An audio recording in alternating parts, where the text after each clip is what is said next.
I'd like to take a moment to point out the obvious yet again. What do you know about the history of warfare? Or more accurately, the mechanics of warfare? One of the key tenets in the mechanics of warfare is interrupting the supply line so that your opponent can't resupply easily, and that applies to more than ammunition. Things like food and water are a key part of it. Has our supply line been interrupted? Another key aspect to it is taking over communications or interrupting communications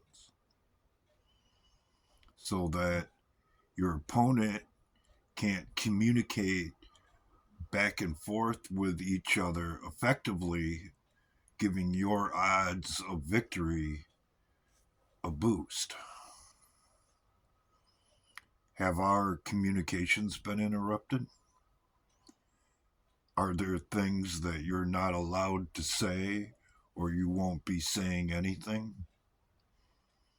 Or actions taken along those lines? 200 radio stations have just been taken over by George Soros throughout this country and around the world, actually. Why do you think he did that? What do you think that's all about? You ever heard of Tokyo Rose, a famous broadcaster during World War II? Most people don't have a clue. And because they don't have a clue, that makes them dangerous. And it's the people who try to present themselves as being well informed and knowing what to do that are only doing so as a flex that are the most dangerous. You have to be able to play their game within their rules, or at least understand how they go about things. And that means that you might have to distance yourself from people along the way who aren't willing to go as far as you are. Some of us have voluntarily painted a target on their back, and they know more than likely they're probably not going to make it to the end of this show.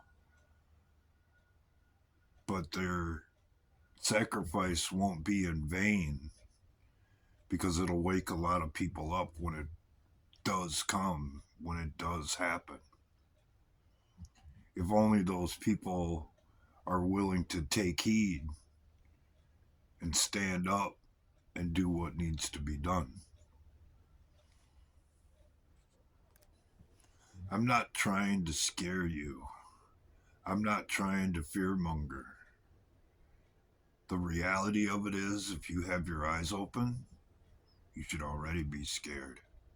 You should already be taking precautions against what I have called the worst case scenario. And if you haven't, you better get on the stick because we're getting down to crunch time. I'm not saying it's going to happen, but the best line from the movie Alien versus Predator, it's better to have it and not need it than need it and not have it. And that goes for a lot of things beyond defense. I've made a lot of analogies along the way to try and put this in perspective, be it ignoring automotive breakdowns or a bad mechanic under the hood who doesn't want you to realize that he's been ripping you off the whole time. But the best analogy is dealing with an arsonist who's been setting fires throughout your neighborhood. And just because your neighbor's house is on fire and it's not yours doesn't mean it shouldn't concern you. Far from it. So, if we're going to put it in those terms, the economy's on fire, and not in a good way. The border's on fire, and not in a good way. Our supply line has been interrupted, and our communications are under attack. If you put all of those into the context of a conflict, what does it look like to you? And where does it go next?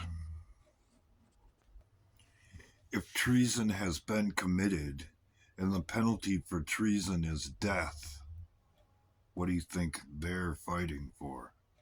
And how far do you think they're willing to go? And if all of those things are true, wouldn't your life be on the line as well? Whether you have spent time in service to your country or not. Most people aren't willing to think things through to the logical conclusion, or no less the worst case scenario. They always want to look at things from a positive point of view, thinking that the worst could never happen. I don't have that luxury. In my profession, the worst case scenario is always a possibility. And if I don't look at things that way, I let the people who rely on me to keep them rolling down. And I'm not prepared to do that. Are you? Now, I have a suggestion for some of you, which most of you will ignore.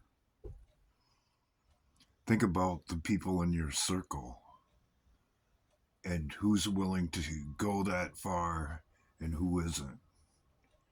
And just who you might have to appear to be at odds with in order to protect them because you are willing to go that far. I was hoping that we'd never get to this point, that people would wake up and realize what's truly important. But like I have said before on more than one occasion, it's almost like we wanted it this way. That's why we kept looking the other way. That's why we kept pretending things aren't as they are. That's why we didn't raise our voices when they should have been raised. So, the way we wanted it is the way we're going to get it. And some people aren't ready to go there.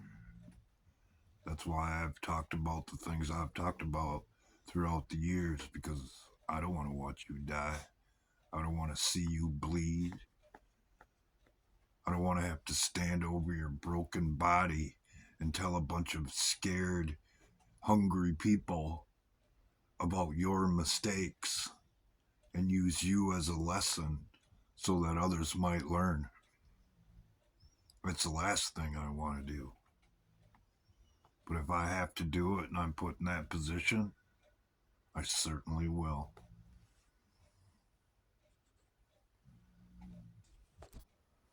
In my opinion, as I have stated in many a video, It never had to be like this.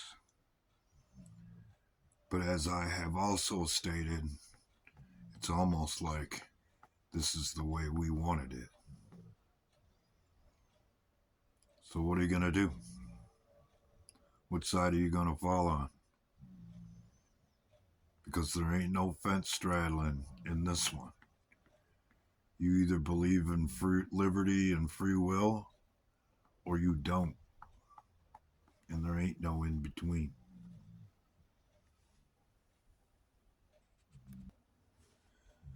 I have came up with a few catchphrases over the years of doing this to end a video, but at this time, this one is the most appropriate. This has the potential of turning into a human demolition derby, and if it does, good luck out there.